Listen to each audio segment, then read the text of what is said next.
This is LSAT PrepTest 139, Section 3, Passage 2. It's about artists going back to old photographic processes like tintypes, daguerreotypes, pinhole cameras. Pretty low difficulty passage. The author's position is pretty clear, and the structure isn't hiding anything, but there is one trap, and I'm going to get to that. Now, this is a humanities passage. The author thinks reviving old photo techniques is not nostalgia for its own sake. These methods recover something real that modern photography gave up, and that is the entire argument. Now, the most important paragraph is paragraph 4, the Estabrook paragraph. That's where the author stops reporting and starts arguing. Everything before that is just setup. Everything after it is payoff. So when you get there, you want to slow down. Now, paragraph 1 is your hook. Jane Hinsbit out, finds a tintype and falls in love with it. The creamy tones, the detail, the raised surface on iron. She'd been trying to photograph insects, and paper prints weren't cutting it. The tintype gave her what she needed. Read this at a normal speed. Its job is emotional. It's supposed to make you feel the pull of these old processes before the author explains why they matter. Don't overthink it. Just register that the author chose to open with someone being amazed. Then paragraph 2 widens the lens to other people. Photographers everywhere are digging up old recipes, polishing plates, coating paper with egg whites, building pinhole cameras, and the author calls this more like a groundswell. Hold on to that word, it's doing work there. The author is telling you this movement is serious and it's growing, not just a handful of hobbyists in a garage.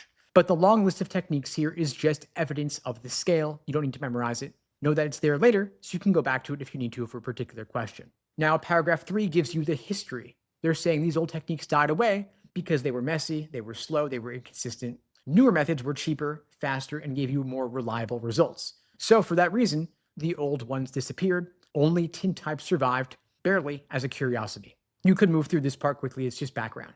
But here is what you've got to catch. The author sets up a very specific contrast. The exact qualities that killed these techniques, the unpredictability, the hands-on mess, those are the same qualities pulling artists back to them now.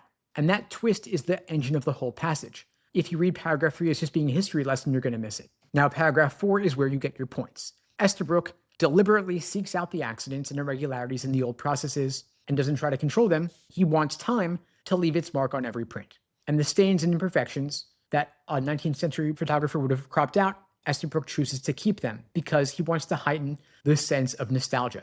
And before that, the author says his work renders it a lost object. So the author's tone here is not calling Estabrook sentimental or gimmicky. He's not rolling his eyes. He's saying this is a deliberate artistic choice with a real purpose. The author respects it. And that tone, of course, is important to know for the questions. Then paragraph 5 connects Estabrook back to the bigger movement. Old techniques give you wildly variable results. That means every single print is one of a kind. It carries the specific mark of one artist's encounter with one moment. And then the author makes his biggest claim.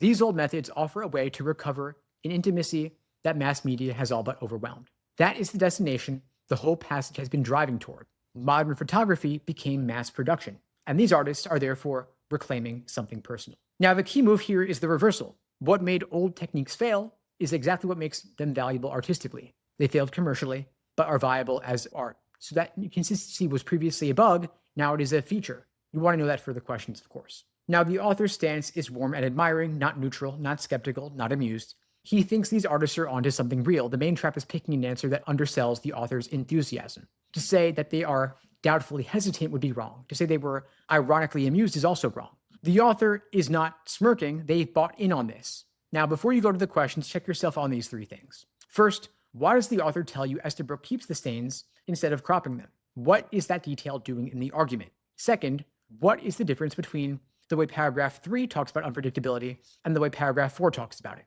And third, why does the passage end on mass media instead of ending on the artists themselves?